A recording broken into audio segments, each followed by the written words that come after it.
আমি আর একবার বলছি, শোনো, 4টে ভাবে কীভাবে বলা হয়। প্রথমত হচ্ছে আমার জীবনে যখন আমি বিদেশে আছি, আমার গ্র্যাজুয়েশন কলেজ থেকে পাস করে যাব, এবারে আমাকে বলছে, ওরা খুব আমাকে টেম্পটেড করছে। আমি মাকে বলে গেছিলাম, মাকে আমার বাড়ি, আমার যে যার খুড়তো বর্দা আছে, ও Jadavpur university first class gold medalist, first gold medalist এখান থেকে। তা ওকে ইলিনিয়াস ইউনিভার্সিটি ডেকে নিয়েছিল এবং সেখানে গিয়ে ওখানে মাস্টার ডিগ্রি করে ওখানকার হেড অফ দ্য ডিপার্টমেন্ট ইলিনিয়াস ইউনিভার্সিটির। তো ও যখন চলে যায়, গিয়ে ওখানে একটা মেয়েকে বিয়ে করে ফেলে, মানে মেম সাহেব। তা আমার বাড়িতে ওটা খুব পছন্দ করেনি। আর আমি যখন আর অন্যান্য ভাইরা সব বিয়ে করে গেছে, আমাদের বাড়ির সব বাড়িরা এখান থেকে বিয়ে করে তারপর বিদেশ যায়। তা আমি যখন যাই তখন তো আমার বিয়ে হয়নি। তা মা বলছে, না, যেতে পারবে না, তুমি গিয়ে ওখানে মেম সাহেব বিয়ে করবে। তা আমাকে মাকে বলতে হলো, মা, আমি মেম সাহেব বিয়ে করব না।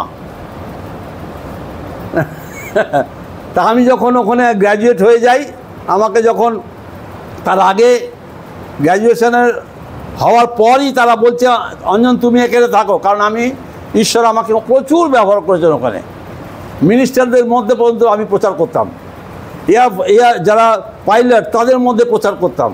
ঈশ্বর প্রচুর ব্যবহার করেছেন আমাকে, মানে এখানে তো কিছুই নেই আমার, সেখানে প্রচুর ভাবে, মানে আমি রবিবার এবং বুধবার এই দুদিন ওদের উপাসনা হয়। এখানেও যেসব কোরিয়ান মিশন দেখবো 2বার করে মিশন হয়, রবিবার দিন 2বার হয়, আবার বিকালে, আর বুধবার দিন বিকালে হয় 7টার সময়।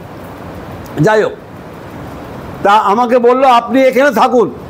আমাকে একটা বিরাট ঘর দেখালো, এই ঘরে আপনি থাকুন, এই গাড়ি আপনার, এই সব কিছু আপনার, আপনি এই মিশনকে চালান।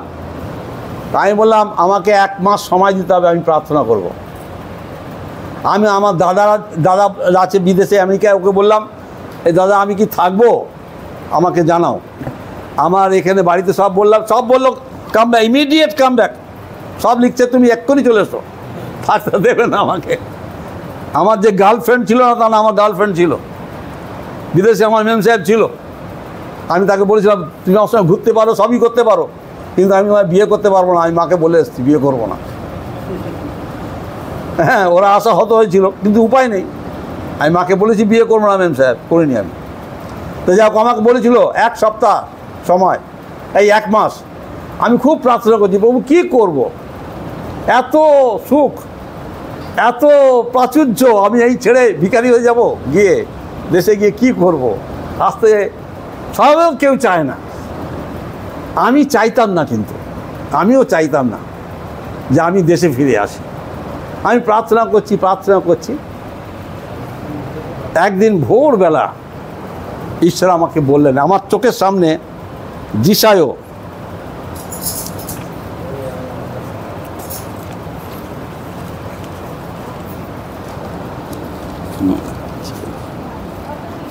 দাঁড়া দেখছি, আমি এই পদটা জানতাম না।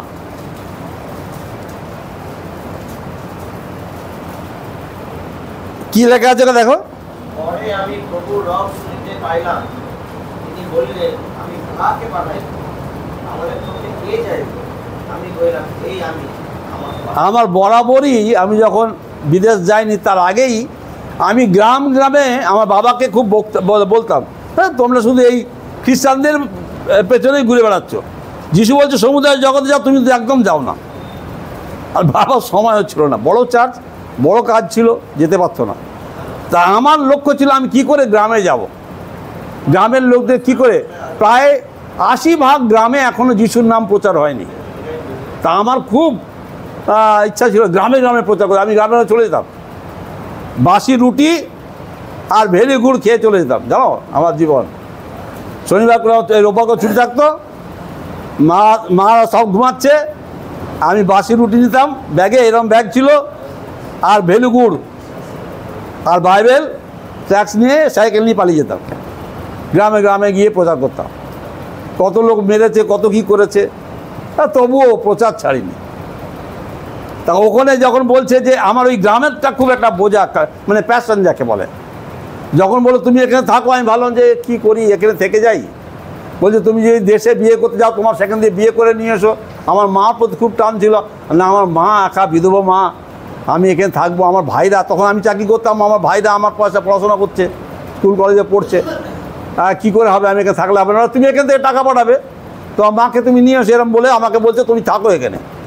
আর তখন একদিন ভোরবেলা, মাত্র আর 2-3 দিন বাকি আছে 1 মাস শেষ হতে, আমিও খুব অস্থির হয়ে পড়েছি, এখনও প্রভু কিছু বলছেন না কেন। হ্যাঁ, কিন্তু একদিন ভোরবেলা, আর ওটা বরফের দেশ, বরফ পড়ছে চারিদিকে, লেপের মধ্যে আছি, দেখি চোখের সামনে এই পদটা বেশি উঠলো। আমি সঙ্গে সঙ্গে উঠে পড়ে বাইবেলটা নিয়ে দেখছি, লেখা আছে এই আমি, আমাকে পাঠাও। আমি ওই ভোরবেলায় ফোন করলাম আমার প্রেসিডেন্টকে, I am sorry, I may not be stay here, I want to go away, আমি আমার দেশে ফিরে যেতে চাই। বলে না না, সঙ্গে সঙ্গে 10 জন 5 জন 20 জন এসে গেল, সব লিডার আমার কাছে বুঝাতে লাগলো, আরে তুমি এখানে কি তোমার অসুবিধা হচ্ছে, কি চাই তোমার বলো, এই নানান কিছু। আমি থাকবো না, আমার বলে লাভ নেই, আমি থাকবো না, কোনোভাবেই আমাকে রাখতে পারবে না, আমি থাকবো না, কারণ ঈশ্বর আমাকে বলেছেন যেতে হবে আমাকে। আমি সেই ঈশ্বর কি করে বললেন, তার বাক্য দিয়ে বললেন, এবং স্বপ্নে 2 বার শোনো, এবং যা কিছু স্বপ্ন দেখি, আমার জীবনে অনেকবার ঈশ্বর কথা বলেছেন, আমার স্বামী স্ত্রী জীবনে। হ্যাঁ, আমি সেই জন্য বলি ঈশ্বরের বাক্য সব সময় থাকবে। তোমরা মিহির মল্লিকের নাম কেউ শোনোনি, বিবি রঞ্জন, বিআর সরকারের নাম শোনোনি। বিআর সরকার, বিবি রঞ্জন সরকার হচ্ছে আমার কাকা, উনিও বিয়ে থা করেননি, উনি পোস্টমাস্টার ছিলেন, চাকরি ছেড়ে দিয়ে প্রভুর কাজ করতেন। আর যিনি বিবি রঞ্জন, এই মিহির মল্লিক যেন রাজপুরুষ, তিনি ছিলেন আইএস অফিসার। না, ওনার গান নেই, উনি গান গাইতেন না, মিহির মল্লিকের শিক্ষা ছিল। তা উনি হেরত মল্লিকের নাম শুনতে হবে, মিহির মল্লিক, উনিও প্রভু ওনাকে ডাকেন, উনিও আইএস চাকরি ছেড়ে দিয়ে একদম, উনি আর ওরা দুজনে কেউ বিয়ে থা করেননি, মিহির কাকু এবং আমার এই বিবিরঞ্জন কাকু, এরা কেউ বিয়ে করেনি, সারা জীবন প্রভুর জন্য সেবা করে গেছে। তা আমি ওই মিহির কাকুর পরামর্শ বেশি নিতাম, আর এই বিভু কাকুকে ভয় পেতাম। একেবারে পুরো নেতাজির মতো দেখতে ছিল বিভু কাকু, ওই রকম সুপুরুষ, আর খুব ভয় লাগতো না, সামনে দাঁড়াতে পারতাম না। তা মিহির কাকুকে যখন আমি ফিরে আসবো কিনা জিজ্ঞেস করছি, তখন বলছে তুমি ফিরে এসো, ওখানে অনেক ডাক্তার আছে, বিদেশে প্রচুর খ্রিস্টান আছে, আমার দেশে তো কেউ নেই, তুমি চলে এসো। আর আমাকে প্রভু যখন এটা বললেন, আমি তখন সকলকে বললাম, তখন ওরা পারমিশন দিল, তুমি যখন থাকবেই না, চলে যাও, ওখানে গিয়ে মিশন করো, আমি তোমাদের একটা পয়সা আমি নেবো না। আমি বললাম না, বিদেশি কোনো পয়সা আমি নেবো না, তোমাদের যদি ঈশ্বর দিতে পারেন, তা আমার ঈশ্বর সেই ঈশ্বর আমাকেও দেবেন, চ্যালেঞ্জ। আজ পর্যন্ত প্রভুর দামে বলি, বিদেশি পয়সা নিইনি। আমার বাবা এত গরিব নয় যে দিতে পারবে না, লেখা আছে না, ঈশ্বর কখনো, তোমরাও তো কখনো পয়সা দিতে তাকাবে না। প্রথম ঈশ্বরের রাজ্য ধার্মিকতার চেষ্টা করো, মতি 6:33, ঈশ্বর তোমার, হ্যাঁ তুমি ইয়ে হবে না, তোমার গাড়ি বাড়ি হবে না, কিন্তু তোমার মনের মধ্যে সেই সাহস থাকবে যে ঈশ্বর আমার provider, god is my shield, তিনি আমার রক্ষক, তাই না? এই অভিজ্ঞতা তোমার দেখা। আমি চলে এলাম বিদেশে, এদেশ থেকে এসে কি করব, কোনো মিশন নিতে চাইলো না আমাকে, বলে আপনাকে পয়সা দেওয়ার মতো আমাদের মিশনে পয়সা নেই। চিন্তা করো, আমি চাকরি ছেড়ে দিয়ে চলে গেছি, কী হবে এবারে? আমার মাকে কী খাবো, আমি কি খাবো, আমার সব ভাইরা কি করবে? হ্যাঁ, অনেক দিন কাটছে, প্রার্থনা করছি, তারপরে আমার হঠাৎ মনে বলে দেখি আমার তো একটা সুনাম আছে আমাদের অফিসে, কোম্পানিতে, কারণ আমি অনেক বড় বড় জাহাজ তৈরি করেছি, আমি হেভি স্ট্রাকচারাল ইঞ্জিনিয়ার, জাহাজ তৈরি ইঞ্জিনিয়ার আমি। তা আমি দেখি, আমি এবার যাই, গিয়ে বলি, স্যার আমি যদিও তিনি ব্রাহ্মণ ছিলেন, আমি গেলাম, অঞ্জন কী ব্যাপার, তোমার যিশু কী করছে, এরকম উল্টো, মানে মুখার্জি ছিল ঠিকঠাকই করতো। আমি স্যার ভাবছি যে আমি আবার ফিরে আসবো। হ্যাঁ, এই দুবার দরজা করে যাচ্ছ আসছো, এ কী হচ্ছে, এ কি তোমার যিশু নাকি, যখন খুশি আসবে আসবে? যে আমি হচ্ছে একমাত্র শোনো সেন্ট্রাল গভর্নমেন্টে, আমার বলে তুই অ্যাপ্লাই কর। আমি আবার অ্যাপ্লাই করলাম, আমি আবার সেই কাজ পদে পদে জীবনে কোনোদিন হবে না। সেন্ট্রাল গভর্নমেন্টে আমার মতন কেউ হবে না, আমি প্রথম, আমি শেষ। কারণ আমার ঈশ্বর মহান ঈশ্বর। আমাকে আবার বললো চলে এসো, আমি আবার চাকরিতে গেলাম। তারপর যখন রিজাইন দিলাম, বললাম না 3 মাস আগে তোমার রেজিস্ট্রেশন। আমার 10 বছর লাগলো। আমি কিন্তু প্রার্থনা করে যেতাম, প্রভু আমি চাকরি করব না, এই এত টাকা কী করবো আমি বহু ছেলে মেয়েকে চাকরি করে দিয়েছি, বহু ছেলে মেয়েকে আমি ব্যবসা করে দিয়েছি, নিজের জন্য কিছু করতে পারিনি। তারপরে প্রভুকে বলতাম আমি চাকরি করবো না, আমি তোমার কাজ করব। তারপর হঠাৎ প্রভু আমাকে বললেন, আর তখন মীর মল্লিককে বললাম যে কাকু আমি চাকরি করব না। বলে পাগল হয়েছ, তুমি জানো যিশুর কাজ করা কত কঠিন বিষয়। তোমার আজকে মনে হচ্ছে, কিন্তু কালকে তোমার মনে হয় ভুল করেছি, সুতরাং প্রার্থনা করো। যিশু কি তোমায় বলেছেন? তাই বলে হ্যাঁ আমায় বলেছে। তা উনি এলেন, আমার স্ত্রীকে আমাকে ডাকলো, রত্না তোমাকে বলেছে? আমার স্ত্রী বলছে না আমাকে বলিনি। বলে তুমি ইমোশনাল হয়ে গেছো, হ্যাঁ ওকে বলেছে আর তোমাকে বলেনি? তোমরা দুজনে এক, এখন হবে না, যাও কাজ করো। আবার আমি যেতে লাগলাম। লোকে আমাকে বললো এই যিশু পাগল হয়ে গেছে, কারণ আমি চাকরি করতে চাই না একদম। সব আমার যারা ছিল, সব অ্যাসিস্ট্যান্ট ছিল, তারা সব বলতো পাগল, যিশু পাগল লোকে একটা। যাই হোক, আবার প্রার্থনা করতে করতে উনি বলে দিলেন যে তোমরা দুজনে একসঙ্গে উপবাস প্রার্থনা করবে, আবার আলাদাভাবে প্রার্থনা করবে একা একা, আর বাইবেল পড়বে। ঈশ্বর তোমাদের দুজনকে যখন একই কথা বলবে, এক পদ না হতে পারে, কিন্তু মানেটা এক হবে। এবং একদিন দেখতে পাচ্ছি আমাদের একটা দিন, আমি ডে উইথ জিজাস বলে একটা দিন আমি করতাম, যত জায়গায় কাজ করতাম। এই এখন তো কাজ আমার কমে গেছে, চাকরি অবস্থায় প্রচুর কাজ করতাম, এবং এত লোক প্রভুকে জেনেছিল সেই সময়, কিন্তু আমি তখন চার্জ করতে চাইনি। যেসব চার্চ আসবে তাদেরকে বললাম তোমরা মানুষ। অনেক পাস্টার আছে এখন যারা ঈশ্বর আমাদের মাধ্যমে তাদেরকে এনেছে, যারা প্রভু সেবা করছে এখন। ওই জন্য কলকাতা ছেড়ে চলেছে, কলকাতা সব দেখতে পেলেই স্যার স্যার বলে। আমি ওই স্যার আমি শুনতে চাই না, আমি স্যার নয়, আমি চাকর। আমাকে দাস বলবে বা অন্য কিছু বলবে, আমি এসব শুনতে চাই না। তারপরে ওই করতে করতে প্রভু আমাকে একদিন বলেন, সেটা হচ্ছে